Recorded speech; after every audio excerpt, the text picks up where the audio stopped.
Hello YouTube, c'est Sissou, j'espère que vous allez bien et aujourd'hui on se retrouve pour une vidéo astuce make-up. En effet, aujourd'hui je vais vous parler des fonds de teint trop couvrants, comment les utiliser, comment éviter qu'ils restent au fond du placard. J'ai deux fonds de teint, notamment le Kat Von D, le Lock It et le All Nighter d'Urban Decay. Que je n'utilisais plus parce que voilà, je les trouvais trop couvrants, trop effet plâtre sur moi, bien évidemment sur moi, parce qu'en ce moment, ça fait un petit moment d'ailleurs que j'ai la peau sensible. Bon, la peau sensible, j'ai toujours eu, mais là en ce moment, elle est très déshydratée. Et alors, si je mets ça, c'est une vraie catastrophe. Ça me fait de suite le teint cakey. C'est juste ignoble. Donc, il y a plusieurs astuces, mais je vais vous en donner deux, pardon, je n'arrive plus à parler. Je vais donc vous parler aujourd'hui des deux fonds de teint que j'ai, qui sont les plus couvrants pour moi, donc le Lock It de Kat Von D et le All Nighter d'Urban Decay. Donc, comme pas mal d'entre vous, je suppose, il reste au fond du placard depuis plusieurs mois. Parce que voilà, ma peau est déshydratée, ça fait un effet cakey, c'est pas joli. Ça me marque les zones de déshydratation. Bref, ça me fait un teint affreux. Donc, il y a deux solutions. Soit vous avez la base hydratante Kat Von D, qui est géniale, qui est vraiment très hydratante. Et donc, vous allez mettre une pompe, voire moins, de votre Kat Von D, que vous allez mélanger à la base Kat Von D. Du coup, vous mélangez et ça vous fait un fond de teint beaucoup plus light, beaucoup plus facile à travailler et vous aurez un effet hydratant par la même occasion. Vous le coupez en fait, tout simplement. Donc, ça vous donnera un effet beaucoup plus léger. Donc, bien évidemment, vous allez perdre en couvrance, mais vous allez gagner en confort et en hydratation. Bien évidemment, la base Kat Von D, vous pouvez également l'utiliser avec le All Nighter ou tout autre fond de teint que vous avez très couvrant. Je sais qu'il y a le Marc Jacobs qui est aussi très couvrant. Il y en a d'autres fonds de teint qui sont très couvrants. Moi, en l'occurrence, je n'ai que ces deux. Et vous pouvez bien évidemment prendre la base Kat Von D et la mélanger à tout autre fond de teint. Pas obligé de faire du Kat Von D avec du Kat Von D, etc. Une autre petite astuce, c'est le fond de teint Face and Body de chez MAC. Alors ce fond de teint, il est génial. Alors, j'entends souvent dire oui, MAC c'est cher, MAC ceci, MAC cela. Il faut savoir que MAC, c'est une marque professionnelle. Donc, ce sont des packagings pour les professionnels.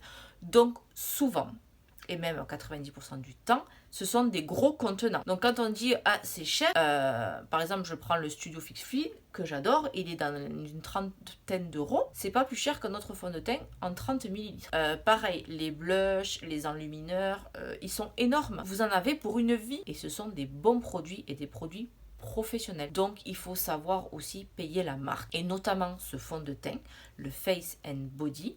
C'est un fond de teint, on va dire, plus pour le printemps-été ou pour les personnes qui recherchent une couvrance hyper naturelle. Moi, je l'ai essayé en boutique et franchement, j'ai été bluffée avec très peu de produits et un pinceau duo fibre. Elle m'a étalé ça en 2-2. J'avais mes petites rougeurs ici complètement atténuées. Mon teint était unifié et c'est juste ce que je recherche pour tous les jours. Je veux pas un teint, un gros plâtrasse, pardon. Donc je l'ai en teinte N2. Et ce qui est bien avec ce fond de teint, c'est qu'il est à base d'eau et qu'il est donc ultra léger.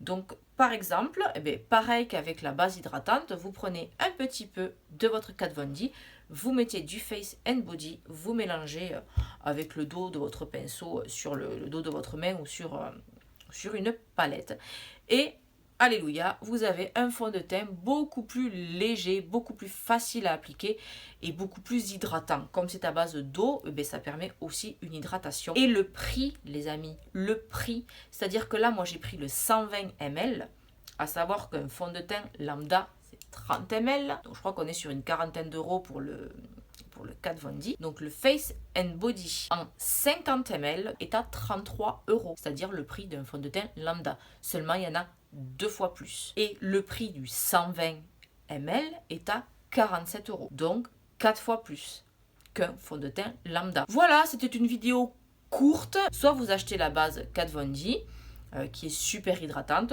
soit vous achetez le Face and Body de chez MAC. Je crois qu'il en existe un à base d'eau aussi chez Make Up For Ever, mais je ne l'ai pas à ma possession, donc je ne peux pas vous en parler. En tout cas, fluidifiez vos fonds de teint et vous pourrez les utiliser tranquillement et ne pas les laisser pourrir au fond d'un placard. Voilà, cette vidéo est maintenant terminée. Si elle vous a plu, n'hésitez pas à la partager, à liker, à vous abonner. On active bien sûr la petite cloche pour être notifié dès que je publie une nouvelle vidéo. J'espère n'avoir rien oublié et je vous dis à très vite pour une prochaine vidéo.